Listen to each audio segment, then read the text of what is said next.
하겠습니다. 하나님, 오늘 창세기 35장 세 번째 부분 합니다. 하나님, 귀를 열어주시기를 간절히 바랍니다. 그래서 다 깨닫고 그 하나님의 진리로 돌아설 수 있도록 허락하여 주시옵소서. 예수 그리스도 이름으로 기도드렸습니다. 아멘.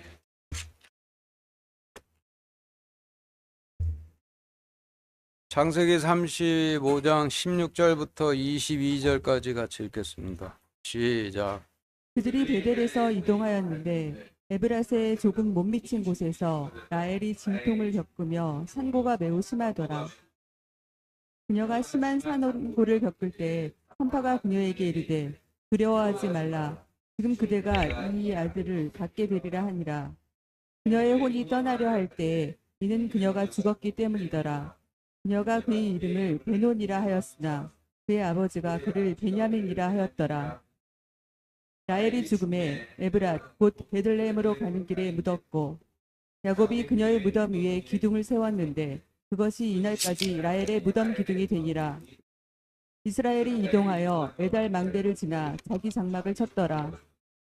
이스라엘이 그 땅에 거할 때 르우벤이 가서 자기 아버지의 첩 비라와 함께 누웠는데 이스라엘이 그것을 들었더라. 이제 야곱의 아들은 12명이더라. 예, 지금 읽으신 말씀은 야곱의 딸을 신부 삼고 싶어하는 세겜의 통치자가 야곱의 집안을 찾아가 야곱의 딸을 아내로 달라 청하니, 당신네들도 우리같이 할례를 받으면은 우리 딸을 신부로 주겠다 속여서 그 사람들이 할례를 받고 고통 중에 있을 때 쳐들어가 학살하고 노력해 분노의 원수 갚으려는 그 세겜 사람들로부터 도망해야 하는 상황에서 하나님께서 나타나셔서 베델로 가라는 명령을 주셨는데, 야곱이 하나님께서 베델로 가라 하신 명령을 과거 창세기 32장 때 자신의 형 에서를 피해 하란으로 도망하던 때 자신에게 내려오셨던 베델 땅으로 가라는 말씀으로 착각을 해. 그 베델 땅으로 갔다 그곳에선 하나님을 뵙지도 못하고 오히려 리브가 유모 르브가만 죽어 베델 땅 옆 상수리 나무에 묻고, 원수 갚으려는 세겜 사람들을 계속 피해 아라비아 광야로부터 완전히 빠져나왔을 때 하나님께서 내려오셔서 약속을 주시고 올라가신 사건 이후의 스토리가 되죠. 그 내용은 야곱의 무리가 아라비아 광야를 완전히 빠져나와 어떤 경로를 거쳐 다시 장막을 치고 정착을 하게 되었는지에 대한 설명의 말씀인데, 그런데 창세기 35장 말씀은 창세기 때로부터 2800년 후 바울의 후손에게 있을 미래를 계시하신 말씀으로 성지순례를 다니는 기독교 백성들을 자신의 약속의 씨를 뿌릴 백성 삼기를 원하는 예루살렘의 새로운 통치자인 이슬람의 지도자 우마르가 예루살렘의 교회와 수도원을 세우고 정착해 살던 바울의 후손들에게 성지순례 다니는 기독교 백성들을 이슬람의 약속의 씨를 뿌리는 백성 삼을 수 있도록 해달라 청하니, 당신네들도 우리와 같이 하나님 앞에서 낮춰 침례가 되면은, 침례를 받으면은 성지순례 다니는 기독교인들을 이슬람 약속의 씨를 뿌리는 당신네 백성 삼을 수 있도록 해주겠다 속이고,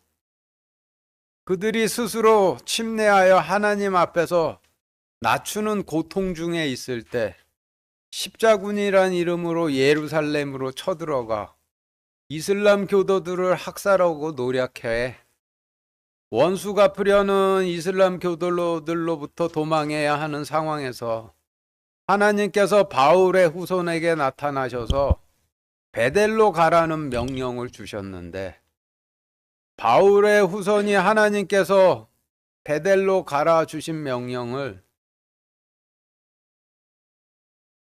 2800년 전인 창세기 32장 시대에 야곱이 자신의 형 에서를 피해 하란으로 도망하던 때 야곱에게 내려오셨던 베델 땅으로 가라 하시는 명령으로 착각을 해.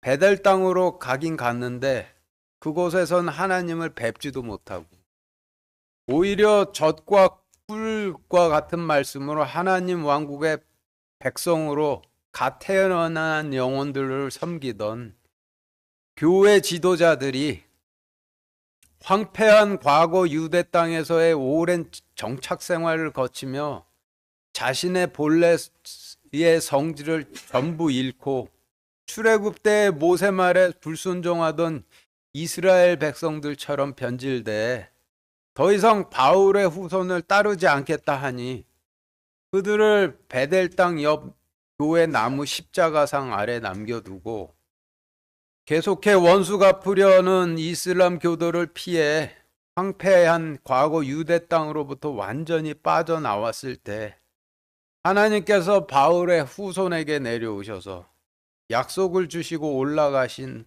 후에 이어지는 그 내용이 되는 거예요. 그 내용은 바울의 후손들이 7세기 만에 황폐해진 가나안 땅을 떠나 유럽 땅으로 들어가 정착하게 되는 과정을 계시하신 말씀이 되는데 오늘 설교는 창세기 35장 16절부터 22절까지의 말씀 자체에 대한 설명이 아니라 이 말씀들을 통해 계시하신 12세기로부터 13세기까지의 바울의 후손의 미래를 설명하는 데 초점이 맞춰져 있습니다. 창세기 35장 16절부터 22절까지의 말씀은 창세기 때로부터 약 2800년 후에 일어날 일을 하나님께서 계시하신 말씀이라는 점을 유념하시고 들으시기 바랍니다. 좀 더 짧게 나누어 읽어보며 자세한 내용 알아보도록 하겠습니다. 16절, 17절 같이 읽겠습니다. 시작. 그들이 베델에서 이동하였는데 에브라스의 조금 못 미친 곳에서 라헬이 진통을 겪으며 산고가 매우 심하더라. 그녀가 심한 산고를 겪을 때 산파가 그녀에게 이르되 두려워하지 말라. 지금 그대가 이 아들도 갖게 되리라 하니라. 네, 지금 읽으신 말씀의 단어들의 의미를 정리를 해보면 여러분들 가지고 계신 교재표 1과 같은데 베델은 지금도 존재하는 지명이기도 하지만은 베델의 사전적 의미는 하나님의 집이라는 뜻인데 성경에서 하나님 집은 성령님을 하나님 집이라 하시죠. 그래서 16절에서 그들이 베델에서 이동하였는데 라고 하신 부분의 의미는 그들이 성령님 안에서 이동하였는데 라는 의미가 되는 것이고 에브랏은 베들레헴의 옛 이름인데 베들레헴의 사전적 의미는 빵이고 성경에서 빵은 영혼을 위해 먹는 양식인 성경 말씀을 빵이라 하시니 16절에서 그들이 베델에서 이동하였는데 에브랏의 조금 못 미친 곳에서라고 하신 부분의 의미는 그들이 성령님 안에서 이동하였는데 진리의 말씀을 깨닫는데 좀 못 미쳐서라는 의미로 해석을 할 수가 있겠죠. 그리고 성경에서 남편은 하나님 말씀에 씨를 뿌리는 자를 남편이라 하고 아내는 하나님 말씀에 씨가 뿌려져 하나님 약속의 씨를 뿌릴 아들로 거듭 태어나야 할 백성들을 의미하죠. 그런데 성경에서 여러 아내들이 등장하지만 그 중에 야곱의 아내 라헬은 과거 사도행전 시대에 바울이 뿌린 약속의 씨를 사모해 따랐던 로마인 백성들을 상징하죠. 그런데 오늘 말씀의 배경은 13세기, 12세기이니 오늘 말씀에서 라헬은 과거 사도행전 시대에 바울이 뿌린 약속의 씨를 사모에 따랐던 로마인 백성들의 후예가 되는 거예요.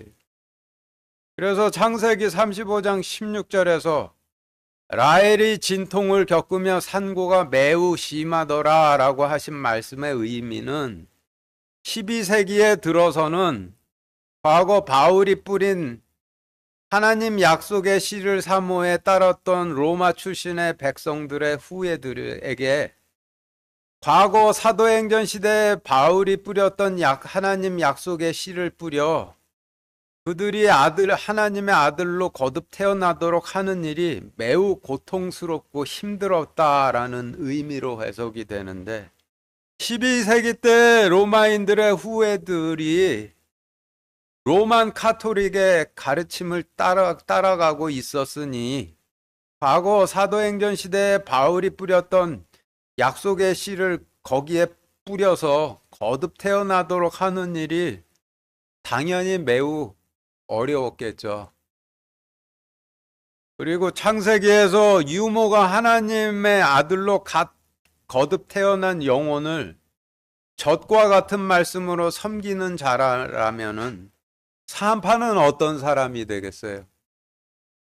하나님의 아들로 거듭 태어나려고 하는 영혼을 말씀으로 섬기는 자를 의미하겠죠. 그래서 지금까지의 설명들을 16절, 17절 말씀에 대입해 정리를 해보면은 여러분들 가지고 계신 교재표 2와 같이 정리가 되는데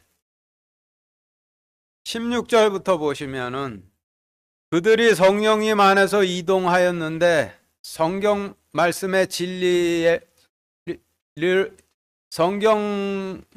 진리를 깨닫는 데 조금 못 미쳐 과거 바울이 뿌리던 약속의 씨를 사모하여 바울을 따랐던 로마 백성들의 후예가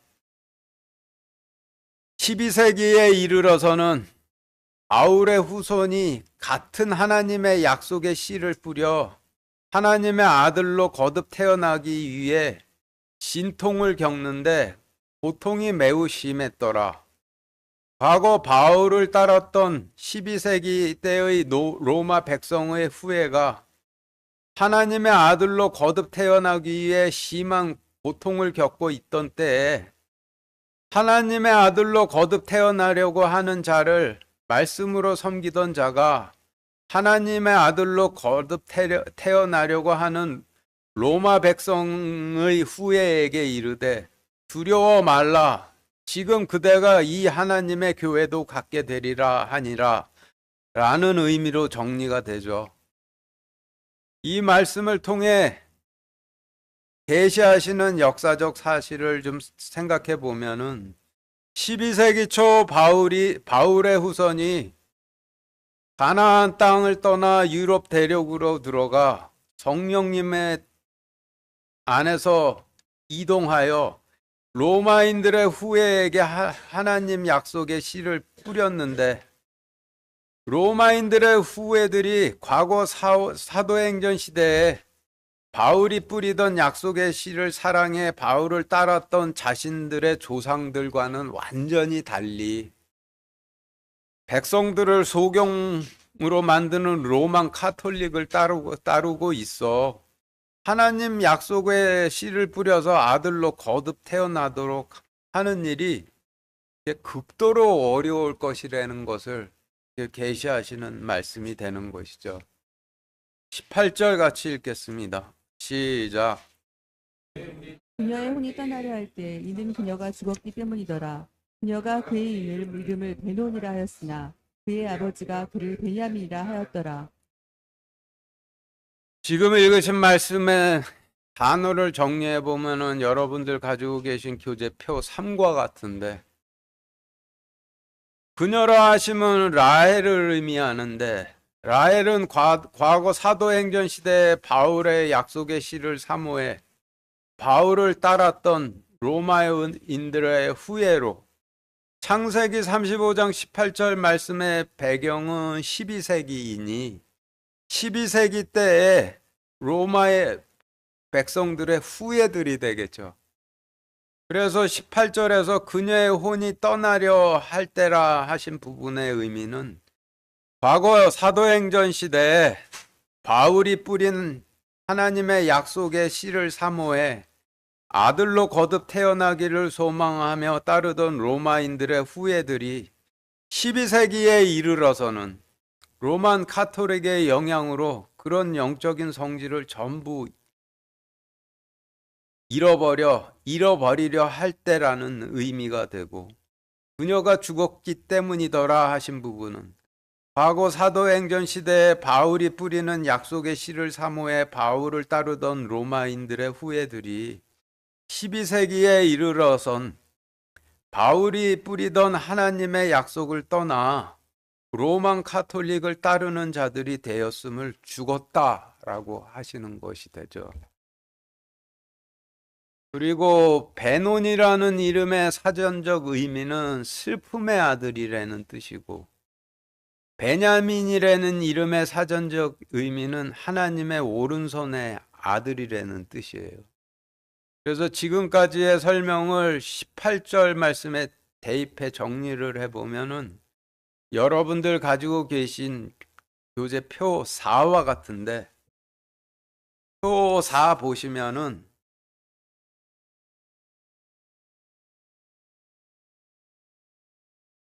과거 사도행전 시대에 바울이 뿌린 약속의 씨를 사모해 바울을 따랐던 로마인들의 후예들이 12세기에 이르러 자신들의 조상들이 물려준 영적인 성질을 전부 날려먹으려 할 때, 이는 로마인의 후예들이 바울이 뿌린 하나님의 약속을 떠나 중세 로만 카톨릭을 따라가 영적으로 죽었기 때문이더라. 12세기 로만 카톨릭을 따르는 로마인들의 후손들이 자신들 가운데 큰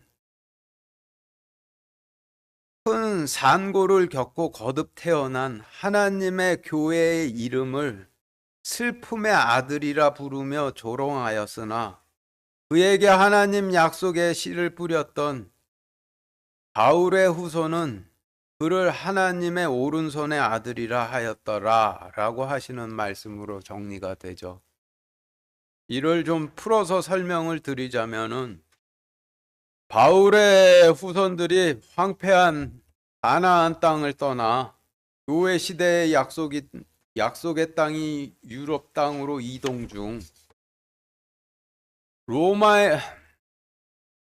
유럽에서 로마인들의 후예들에게 하나님 약속의 씨를 뿌렸는데, 당시 12세기 유럽은 로만 카톨릭이 지배하던 암흑의 시대여서 그들을 따르던 로마인들의 후예들에게 하나님의 약속의 씨를 뿌려 하나님의 아들로 거듭 태어나도록 하는 일이 불가능에 가깝도록 어려운 일이었지만, 그럼에도 불구하고 그들 가운데 큰 진통을 겪으며 새로운 하나님의 교회가 태어나는데, 바울이 뿌린 하나님의 약속을 배반하고 로만 카톨릭을 따라감으로 영적으로 죽은 로마인의 후손들은 이 교회를 슬픔의 아들이라 조롱하는 이름으로 불렀지만은, 그들에게 하나님의 약속의 씨를 뿌렸던 바울의 후손은 그들을 하나님 오른손의 아들이라 고쳐 부를 것이라 라는 것을, 그런 내용을 계시하시고 있는 말씀이 되죠. 12세기 때 지금 읽으신 말씀과 일치하는 역사적 사건이 있었는가 한번 검색을 해봤는데,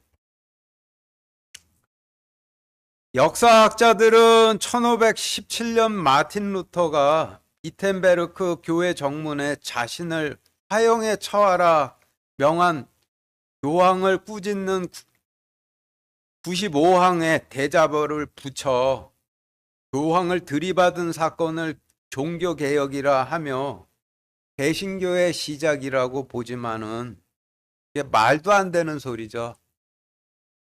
마틴 루터의 종교개혁이라고 부르는 사건의 본질은 주님께서 초림하셨을 때 말씀을 독점에 권력화했던 제사장들을 꾸짖으시고 그들이 사유화했던 말씀을 백성들에게 돌려주셨듯이 말씀을 독점에 권력화했던 카톨릭을 꾸짖고 그들이 사유화했던 말씀을 되찾아 백성들에게 전해줬던 12세기 들어서 갑자기 시작된 일련의 사건들 중에 그냥 하나일 뿐이죠.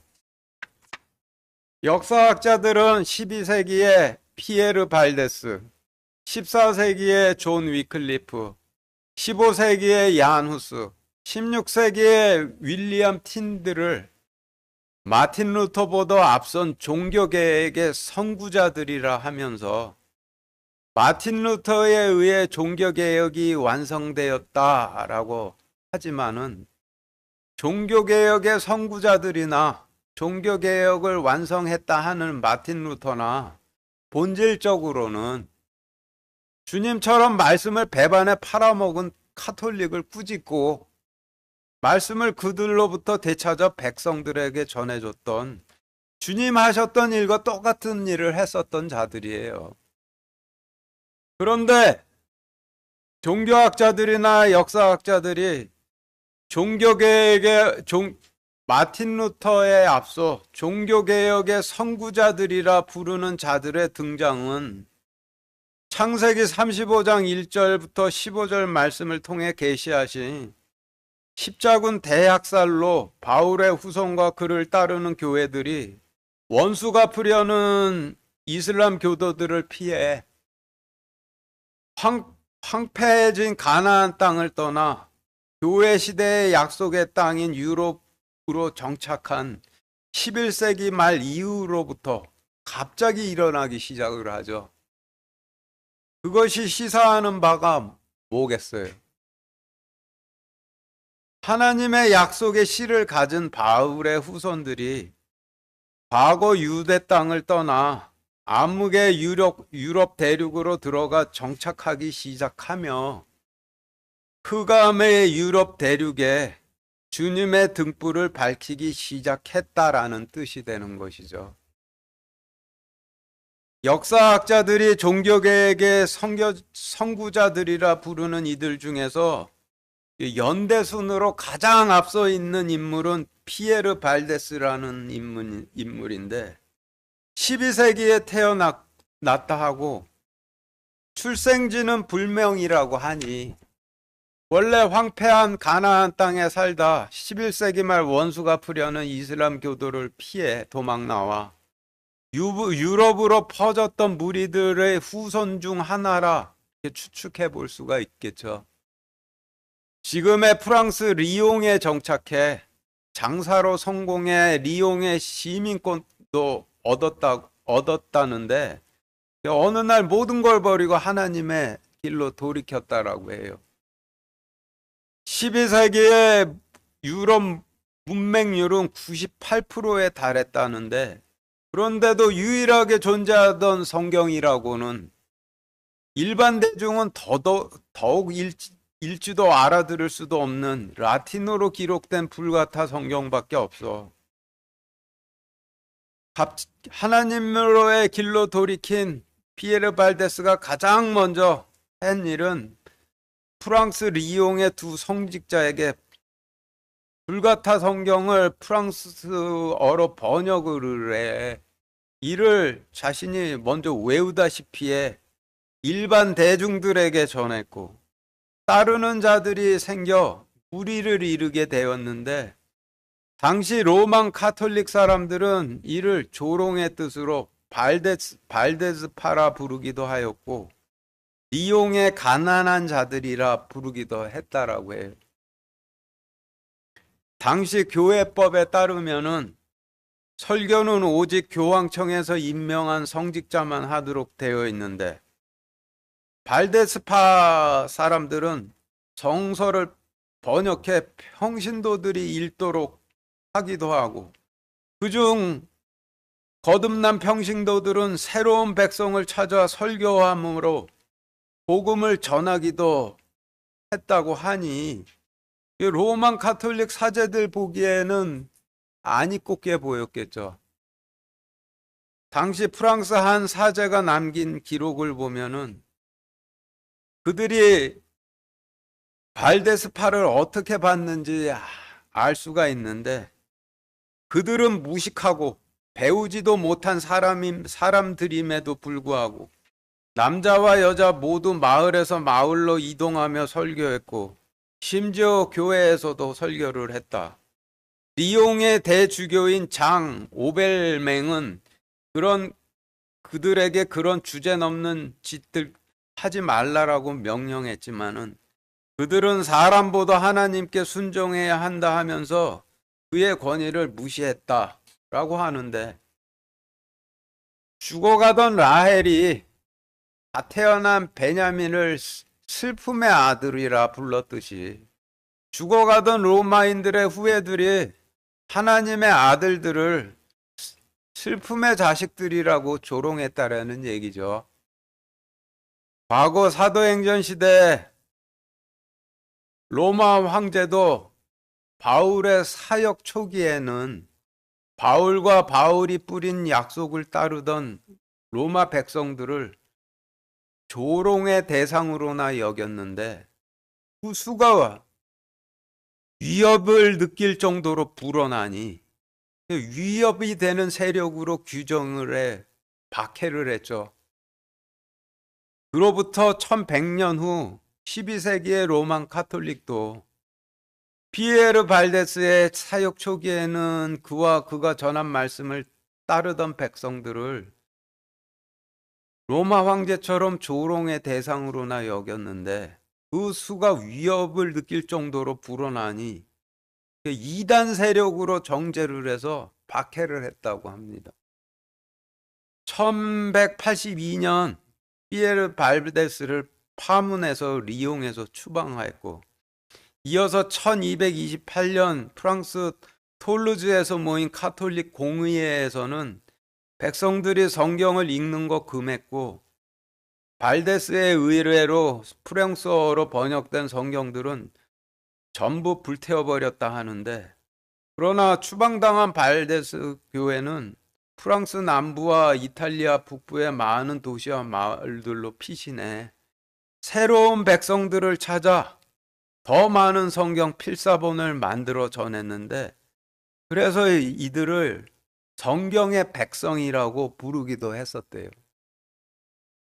창세기 18절에서 죽어가는 라헬이 갓 태어난 베냐민을 슬픔의 자식이라고 불렀지만은, 그녀에게 씨를 뿌렸던 야곱이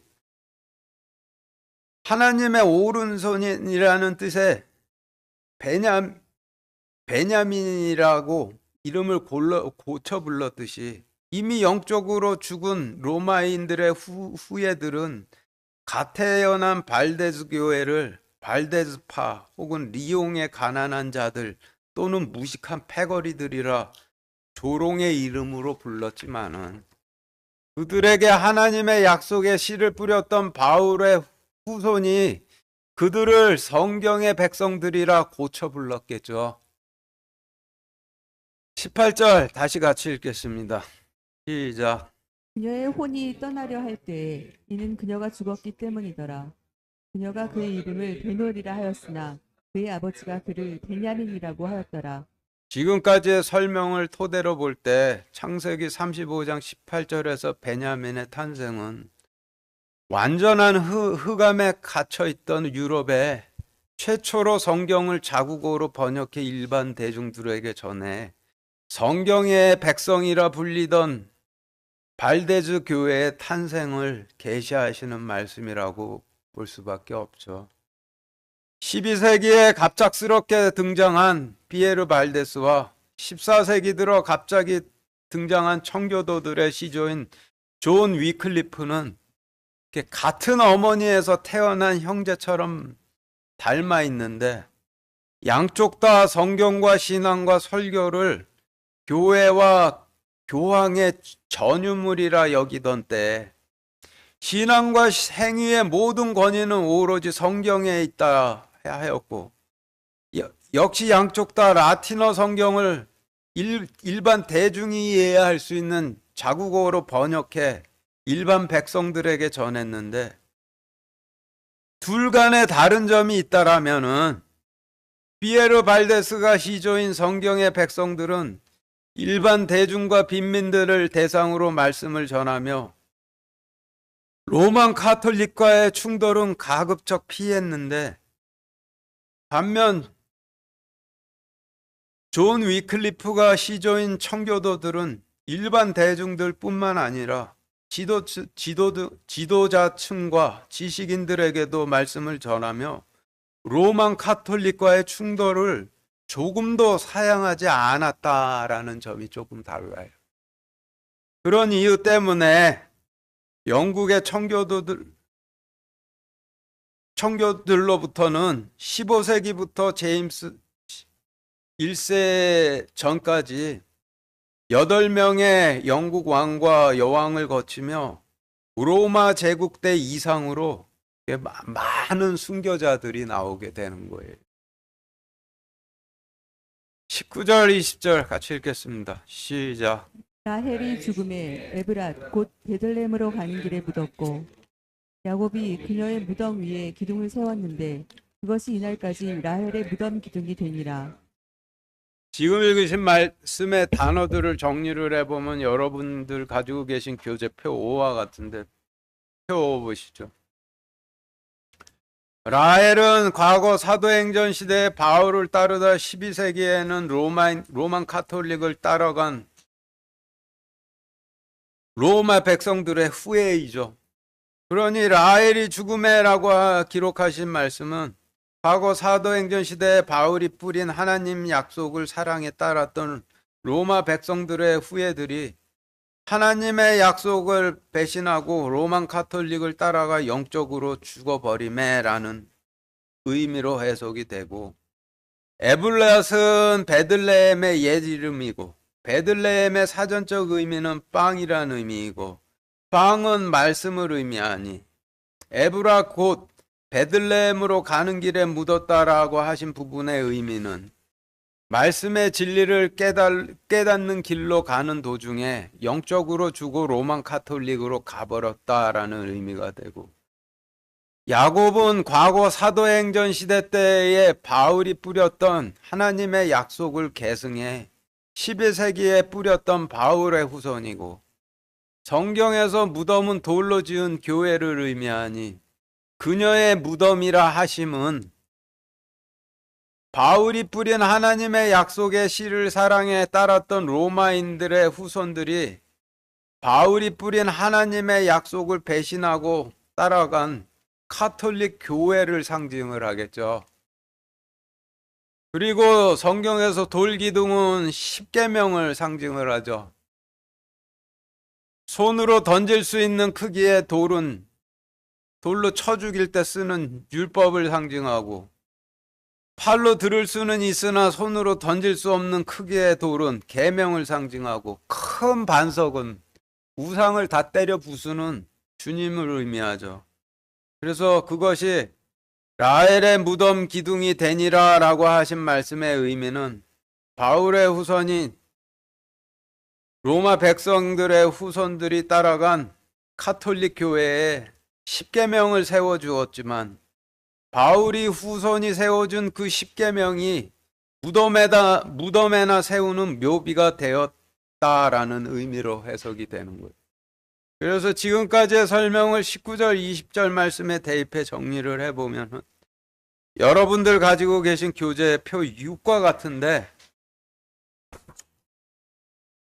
19절부터 보시면은 과거 사도행전 시대에 바울을 따랐던 로마 백성들의 후예들이 바울이 뿌린 하나님 약속을 배반하고 떠나 로마 카톨릭으로가 영적으로 죽음에 진리의 말씀으로 가는 도중에 떠나보냈고, 바울의 후손이 로마 백성들의 후손이 따라간 카톨릭 교회에 십계명을 세워주었지만은 그 십계명이 이날까지 로마 백성들의 후예들의 묘비가 되니라 라고 정리가 되는데, 창세기 때로부터 2800년 후 과거 사도행전 시대에 바울이 뿌린 하나님 약속의 씨를 사랑하던 로마 백성들의 후예들이 바울이 뿌린 하나님의 약속을 전부 배반하고 로마 카톨릭으로 떠나 영적으로 죽을 것을 계시하신 말씀인데, 과거 사도행전 시대에 로마 백부장 같은 로마 사람들이 12세기에 들어서 마지막으로 발데스 교회를 낳고 멸종할 것이라는 뜻이 되는 것이죠. 21절 같이 읽겠습니다. 시작. 이스라엘이 이동하여 에달 망대를 지나 자기 장막을 쳤더라. 지금 읽으신 말씀에 단어를 정리를 해보면은 여러분들 가지고 계신 교재 7과 같은데 표 7 보시죠. 에달의 사전적 의미는 양떼라는 의미인데, 그러면 에달 망대는 양떼들의 망대가 되겠죠. 21절 말씀에서 이스라엘이 에달 망대를 지나 장막을 쳤다라 하셨는데, 양떼들의 망대를 지나면 그 다음에 뭐가 나오겠어요? 양떼가 있죠. 그래서 21절에서 이스라엘이 에달 망대를 지나 장막을 쳤다라고 하신 말씀의 의미는 12세기 바울의 후손이 원수 갚으려는 이슬람 교도들을 피해 황폐한 가나안 땅으로부터 떠나 유럽 대륙에 도착해 성령님 안에서 이동을 하다가 성경의 백성들이라 불리는 발데스 교회를 낳고 유럽을 더 이동하여 하나님의 양떼들의 망대를 지나 양떼들이 있는 곳에 정착했다라는 의미가 되죠. 그런데 창세기 35장 16절부터 22절까지의 말씀은 12세기에서 13세기에 바울의 후손에 있을 일을 계시하신 말씀이고, 그리고 14세기에 들어서는 바로 영국에서 청교도들이 역사에 등장을 하게 되니, 바울의 후손이 13세기에 영국에 정착해 14세기에 청교도들이 등장을 하게 되는 것이죠. 그래서 이스라엘이라 하신 바울의 후손과 그를 따르는 자들이 정착하게 된 하나님의 양떼가 있는 곳은 청교도들이 될 백성들이 있던 영국이 될 수밖에 없고, 21절에서 이스라엘이 장막을 쳤다 하신 말씀은 바울의 후손이 자신을 따르는 자들과 함께 영국에 정착하게 될 것을 계시하신 말씀이라고 그렇게 볼 수밖에 없는 것이죠. 지금까지의 설명을 21절 말씀에 대입해 정리해 보면은 여러분들 가지고 계신 교재표 8과 같은데, 21절 말씀은 13세기 바울의 후손이 유럽을 이동하여 양떼들의 망대를 지나 하나님 목자를 따르는 양떼가 있는 곳에 정착하였다라고 정리가 되는데, 그 의미는 말씀의 씨가 뿌려져 청교도들로 태어날 백성들이 거하는 영국에 정착했다라는 의미이고, 그러니 그 다음에 이어지는 창세기 말씀은 그 청교도들의 등장을 계시하시는 말씀이 될 수밖에 없겠죠. 22절부터 29절까지 같이 읽겠습니다. 시작. 이스라엘이 그 땅에 거할 때 르우벤이 가서 자기 아버지의 첩 비라와 함께 누웠는데 이스라엘이 그것을 들었더라. 이제 야곱의 아들은 12명이더라. 레아의 아들들은 야곱의 맏아들 르우벤과 시므온과 레이와 유다와 이사갈과 스불론이요.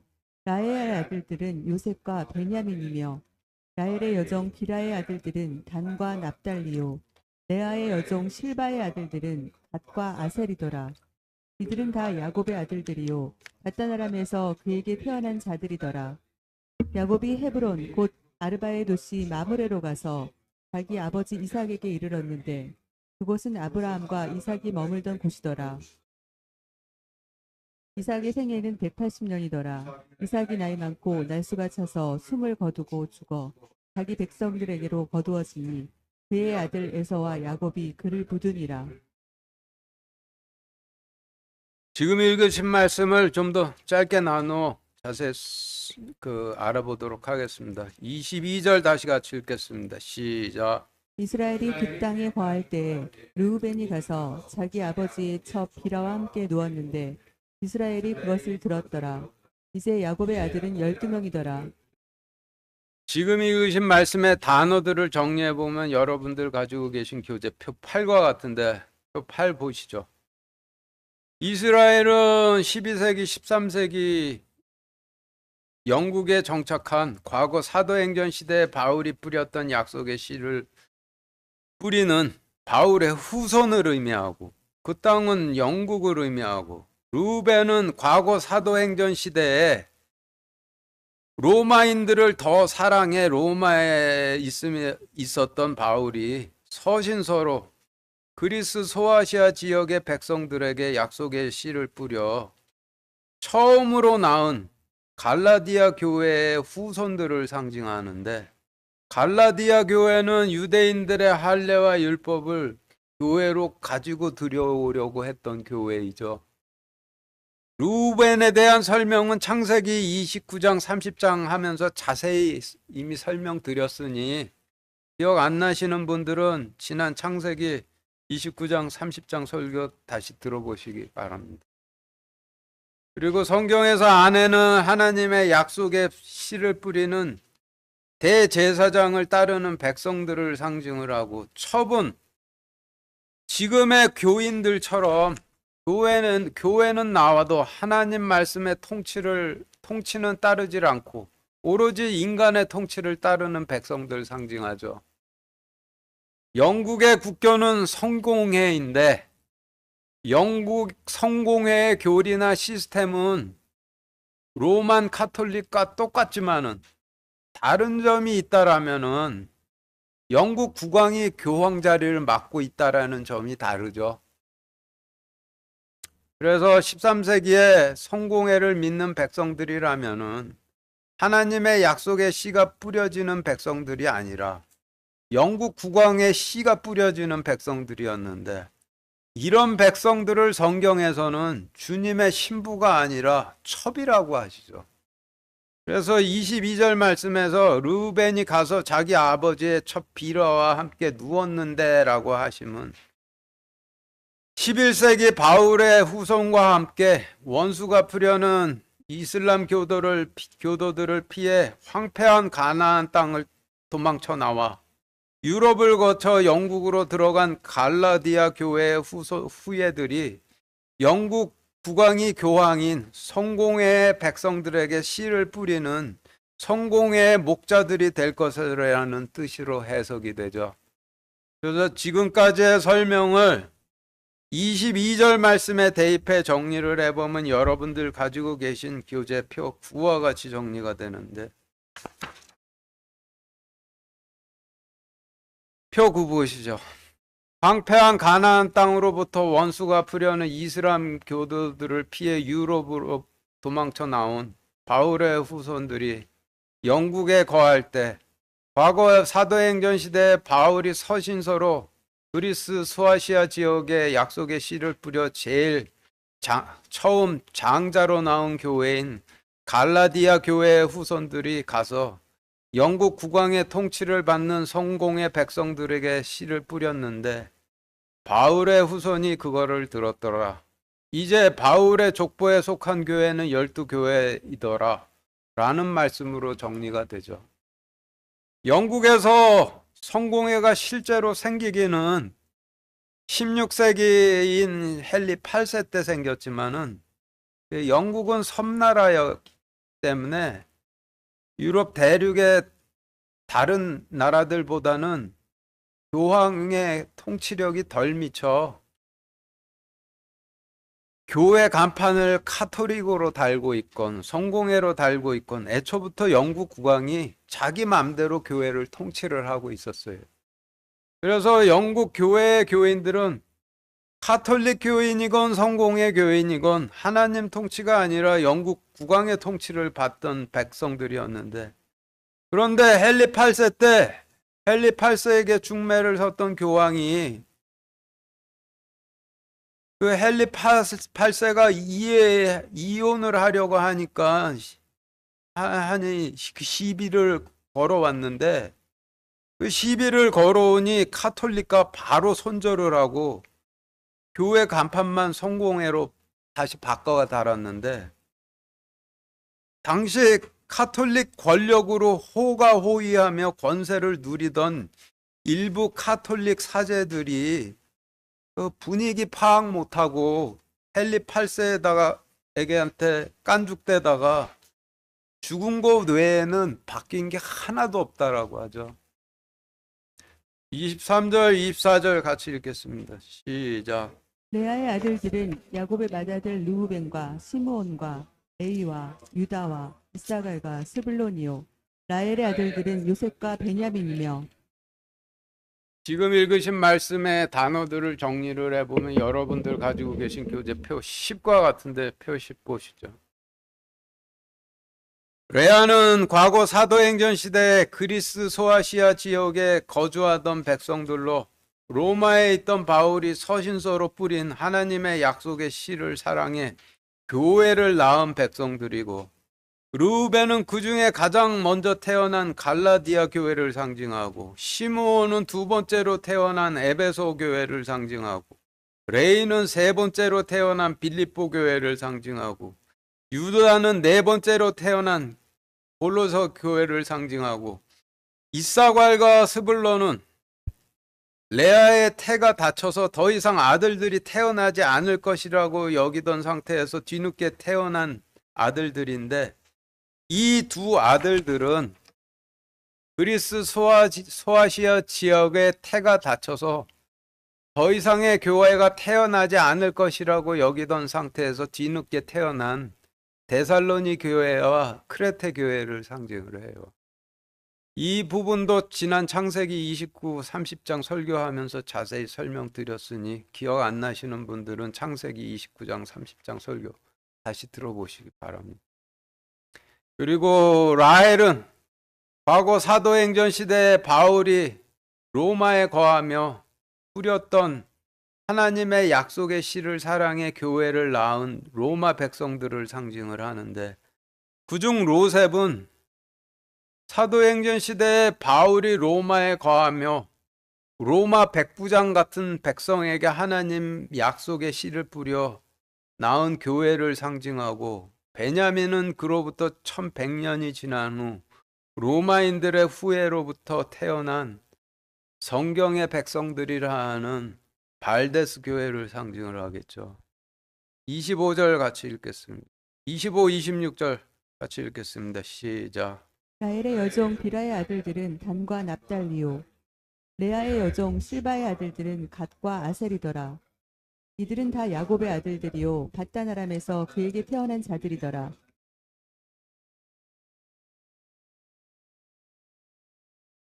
지금 읽으신 말씀의 단어들을 정리해 보면 여러분들 가지고 계신 교재표 11과 같은데, 표 11 보시죠. 성경에서 첩이나 여종이라 하시면 하나님 통치를 원치를 않고 인간 통치를 원하는 종의 성질을 갖고 있는 백성을 상징하는데, 교회는 나오나 하나님 통치를 따르지는 않고 사회의 통치를 더 따르는 교인들이 되겠죠. 그런데 그런 종의 성질을 가진 백성들 중 라헬의 여종이라고 하시면은 종의 성질을 갖고 있는 로마 백성들이 되겠죠. 그래서 라헬의 여종이 낳은 단과 납달리는 하나님의 통치보다 인간의 통치를 더 따르는 종의 성질을 갖고 있는 로마 백성들이 낳은 교회로, 로마에서 시작한 카톨릭 교회로 볼 수밖에 없는데, 단은 교황을 섬기는 로만 카톨릭을 상징하고, 납달리는 카톨릭 간판은 달고 있으되 교황은 주님처럼 어떠한 죄도 없다라는 교황의 무류성을 인정치 않고 그른교한 따르지 않는 다른 카톨릭 종파를 상징한다라고 이렇게 볼 수 있죠. 그리고 레아는 로마 백성들을 더 사랑해 로마에 머물던 바울이 서신서를 통해 하나님 약속의 씨를 뿌렸던 그리스 소아시아 지역의 백성들을 상징하는데, 그런데 레아의 그런 의미의 레아의 여종이라 하시면은 종의 성질을 갖고 있던 그리스 소아시아 지역의 백성들을 상징하게 되겠죠. 그래서 레아의 여종이 낳은 갓과 아셀이라 하시면 종의 성질을 갖고 있는 그리스 지역의 백성들이 낳은 교회가 되는데, 그리스에서 생겨난 정교회가 될 수밖에 없겠죠. 그 두 아들이라 하시면 동방 정교회와 오리엔트 정교회를 상징할 볼 수밖에 없는데, 제 말이 그렇다는 게 아니라 하나님 말씀이 그렇다는 말씀이에요. 27절 같이 읽겠습니다. 시작. 야곱이 헤브론 곧 아르바의 도시 마므레로 가서 자기 아버지 이삭에게 이르렀는데 그곳은 아브라함과 이삭이 머물던 곳이더라. 지금 읽으신 말씀의 단어를 정리해 보면 여러분들 가지고 계신 교재표 12와 같은데, 표 12 보시죠. 야곱은 12세기, 13세기 영국에 정착한 사도행전 시대의 바울과 똑같은 씨를 뿌리는 바울의 후손을 상징하고, 헤브론은 지명으로 사전적 의미는 연합인데 아브라함이 하나님과 제단을 쌓고 연합했던 곳이죠. 그리고 아르바는 이방인 거인족 속을 상징을 하고, 성경에서 도시는 애굽이나 소돔처럼 도시화된 하나님의 집인 성전을 도시라 하시고, 그리고 마므레는 아브라함이 사라를 묻은 돌무덤인데, 아브라함은 이스라엘의 역대 대제사장들을 상징하고, 사라는 역대 대제사장들이 하나님의 약속의 씨를 뿌린 전 구약 시대 동안의 이스라엘 백성들을 상징을 하니, 아브라함이 사라를 묻은 돌무덤은 이스라엘 백성들이 로마와의 전쟁으로 인해 함께 소멸된 성전을 상징을 하게 되겠죠.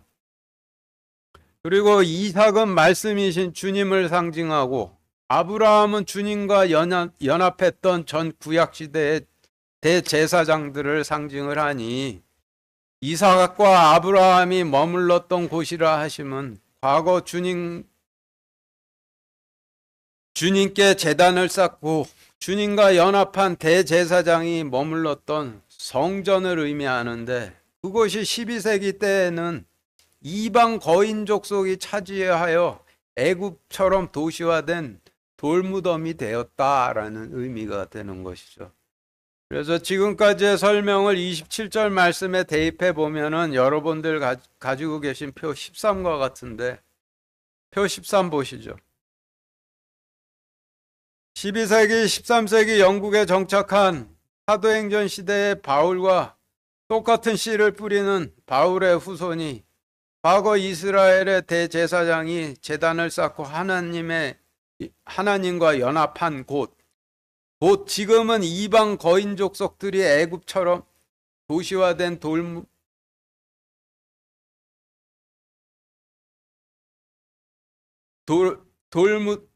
이방 거인 족속들의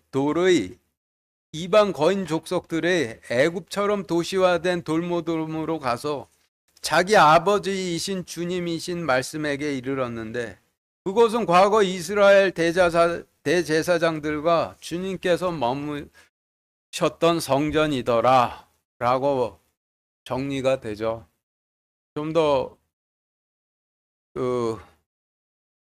부연 설명드리자면은 12세기, 13세기 영국에 정착한 사도행전 시대에 바울과 똑같은 씨를 뿌리던 바울의 후손이 영국의 교회를 찾았는데, 초림 때 제사장들이 말씀을 팔아먹고 성전을 차지하고 있었듯이 역시 카톨릭 사제들이 말씀을 팔아먹고 성전을 차지하고 있을 것을 계시하신 말씀이 되는데, 이런 일이 있기 2800년 전에 이런 일이 있을 거라고 계시하신 말씀이 되는 거죠.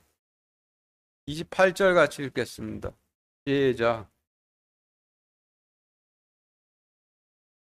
성경에서 1800이나 180이나 18이나 전부 18로 시작되는 숫자들인데 전부 같은 의미를 갖고 있죠. 118은 60 더하기 60 더하기 60이 180이고 18은 6 더하기 6 더하기 6이 18인데 18을 만드는 숫자 666을 악마의 숫자라 하시고 반대로 7은 안식으로 들어가는 숫자를 의미를 하죠. 그래서 18이라 함은 안식으로 못 들어간 채 안식으로 못 들어간 것을 의미하는 숫자들을 의미를 하고 있는 것이 되는 거예요.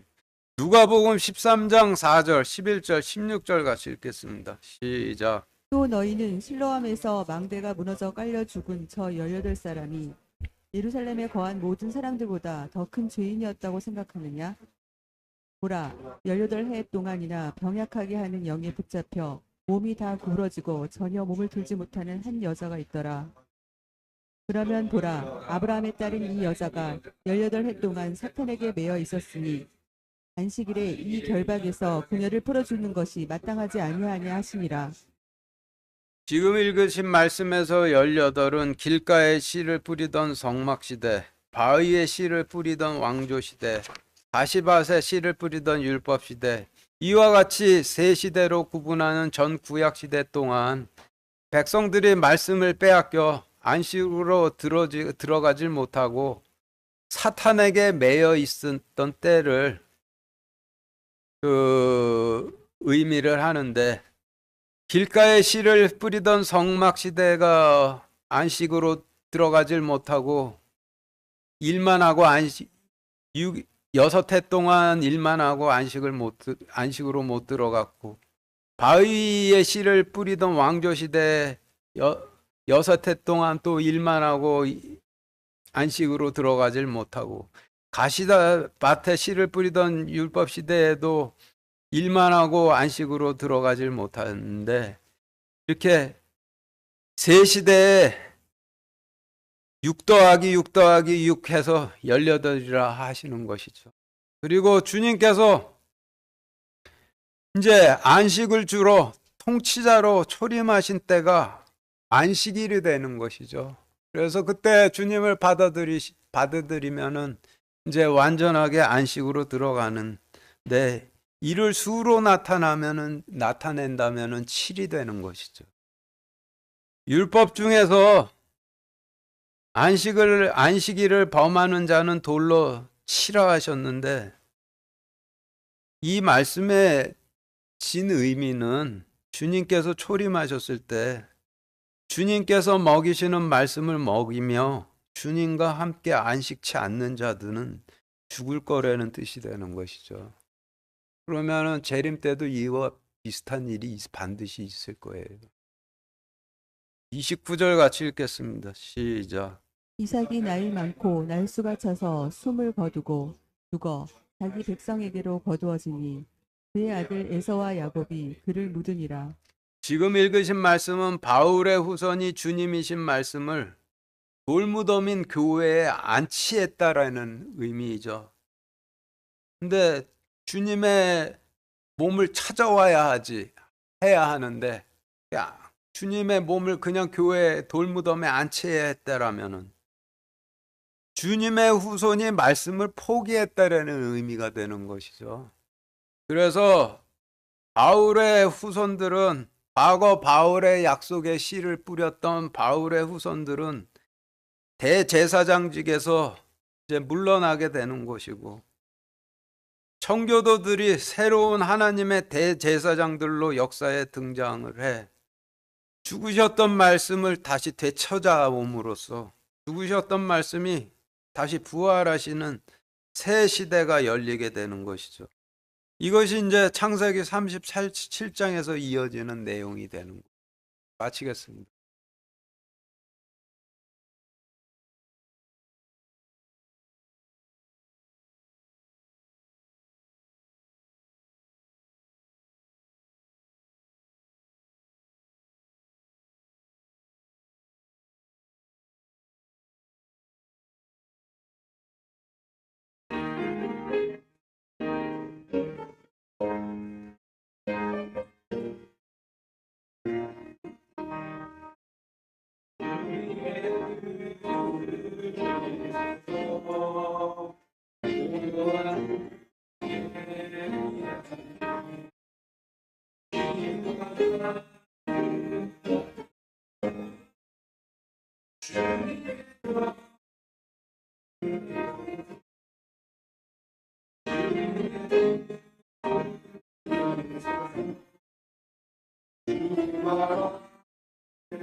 기도하겠습니다. 하나님, 그 하나님께서 임하심은 진리의 말씀으로 임하시는데, 그 하나님께서 재림 전에 안식을 주시기 위해서 말씀으로 임하실 때, 저희가 그것을 만홀히 여기고 그 안식을 범함으로써 남겨지는 일이 없도록 허락하여 주시기를 우리 주 예수 그리스도 이름으로 기도드렸습니다. 아멘.